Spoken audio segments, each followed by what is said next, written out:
Powered by the Montana Television Network. This is the 10 o'clock news on KPAX, Montana's news leader.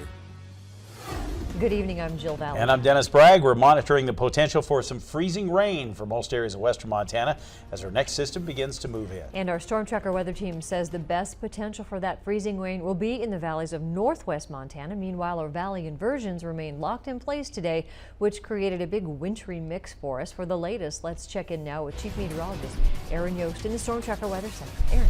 Absolutely. A lot of us getting very familiar with this sort of view over the last few days. Those low clouds and the fog staying in the valleys as those inversions continue to strengthen. This was Hamilton this morning, our First Security Bank ICAM. Now, though, starting to see that next system push in, and with warmer air on top of all of that cold air in the valleys and precipitation, we just have a really good opportunity to see pockets of freezing rain. Already getting mixed precipitation along and north of Interstate 90 this evening. Now, although all of us will see the chance, at least in the valleys, for some pockets of freezing rain, as Jill mentioned, the best potential lies in the northwest quarter of the state. I've got more details on the way shortly. So to keep an eye on those changing conditions, when you're not watching us here on the news, just get a download for the KPAX Storm Tracker weather app. You can do this on your mobile phone. It's free in the Google Play or the App Store. Snow removal is just a part of life in western Montana. And while the wait for city streets to be plowed may feel like an eternity, city officials say they work around the clock to make sure safe traveling is possible. MTN's Eric Clements takes a look. Snowfall goes hand in hand with life in Montana, but with that powder comes slick roads and unsafe driving conditions. The city of Missoula has a fleet of 16 snowplows, about 11 of which operate at any one time.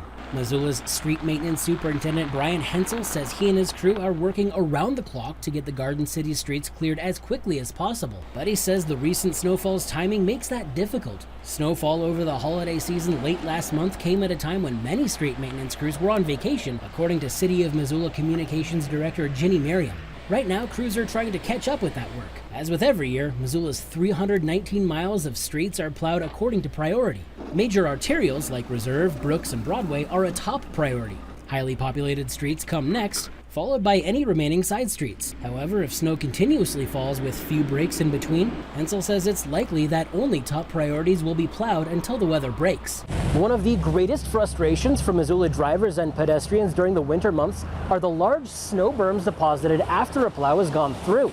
Now, on some streets, like Brooks here, the berm is right in the center. On others, it's to either side. Missoula city officials say this decision is not arbitrary. Berms are put through the middle of a street when on-street parking is necessary, when there simply isn't enough space on the shoulders, or when shoulder berms would block storm drains. Clearing berms is done whenever possible, but because it's such slow work, done with multiple trucks at once, that snow removal is often done at night to prevent major traffic backups. Eric Clements, MTN News, Missoula. It's not that time of the year when you think about going swimming, but for Missoula firefighters, January is exactly when they train for the unfortunate instance of you ending up in the river. Missoula Fire Department teams gathered on the frigid banks of the Clark Fork River today to start their annual training for ice rescues. Over the next few weeks, dozens of firefighters will refresh their skills for saving someone who falls into the icy river. That includes using a variety of tools to safely reach someone across the water or the ice along the banks before they drift out of sight, and then getting them back to shore.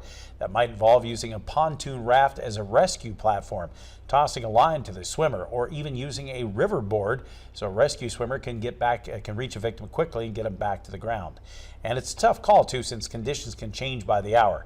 Firefighters tell us the best thing is to stay off the ice and a safe distance away from the Clark Fork, keeping your pets out of the water and not trying to rescue them if they fall in. A woman who was close to the man who was found dead in a van parked at the Kalispell Walmart is painting a better picture of what led 61-year-old David Martinez to tragically and untimely death. MTN's Nicole Miller spoke to his fiancée, who remembers him as a loved and wanted man whose declining health helped seal his fate. I met David when I was 16.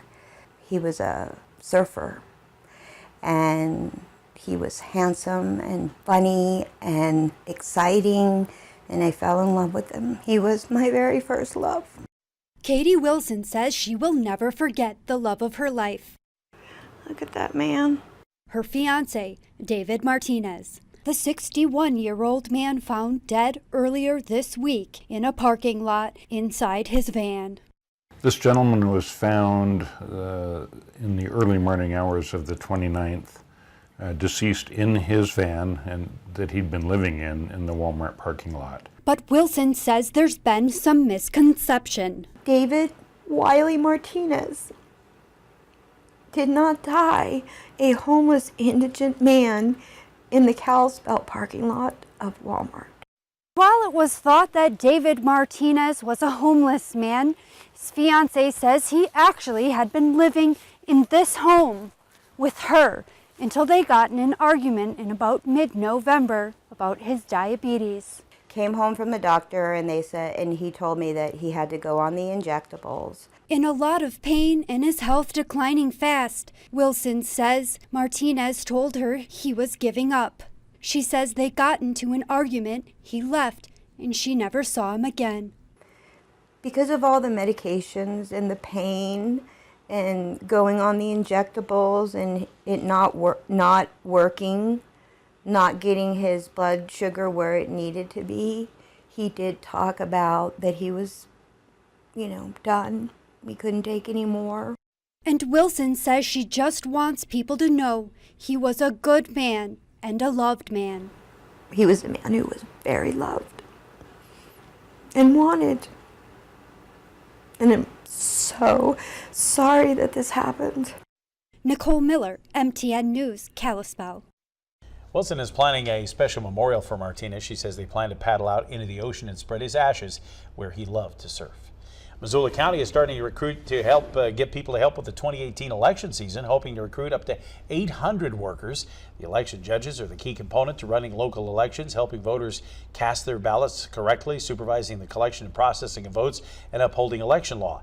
In addition, the county is hoping to find people to fill other assignments, including polling place managers, poll book judges, and support staff for the election center at the fairgrounds. The county also launched an aggressive recruitment campaign in advance of the busy 2016 elections, hoping to develop a new generation of election workers to help the county maintain its complete network of polling places. If you're interested, you must be registered as a voter and take training classes next month. We have sign-up information on our website.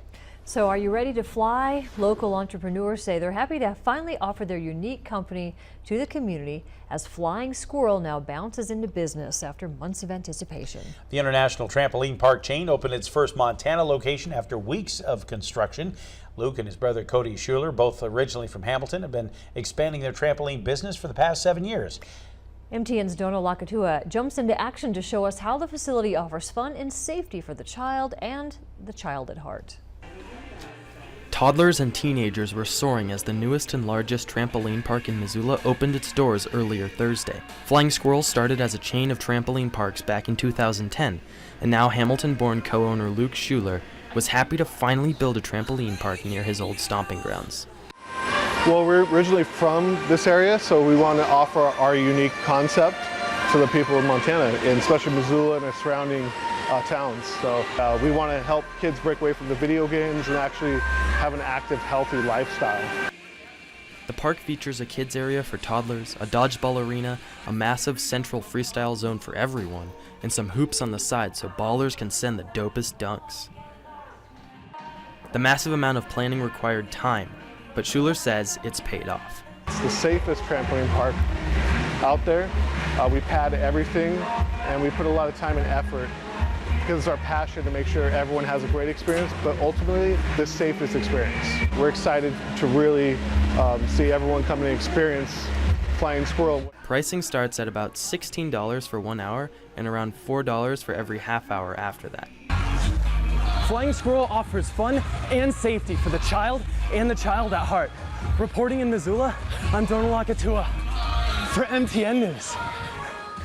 Now you know why I didn't get that story assignment right there. Flying Squirrel is open every day from 10 to 10 and is open on midnight on Friday and Saturday. I'm thinking a newsroom dodgeball tournament on trampolines would be the way to go. I don't know. I don't think we need to go there. If it happens, we'll get video. Yeah, we'll get video, worry, sure. I'll show you. All right, well, coming up next, Aaron has details on some changes to our weather for the weekend, including that freezing rain we were talking about. And later, what the Bullock administration is saying about cuts to Medicaid. We'll have the latest legislative action and what that means for patients. Stay with us on KPAX.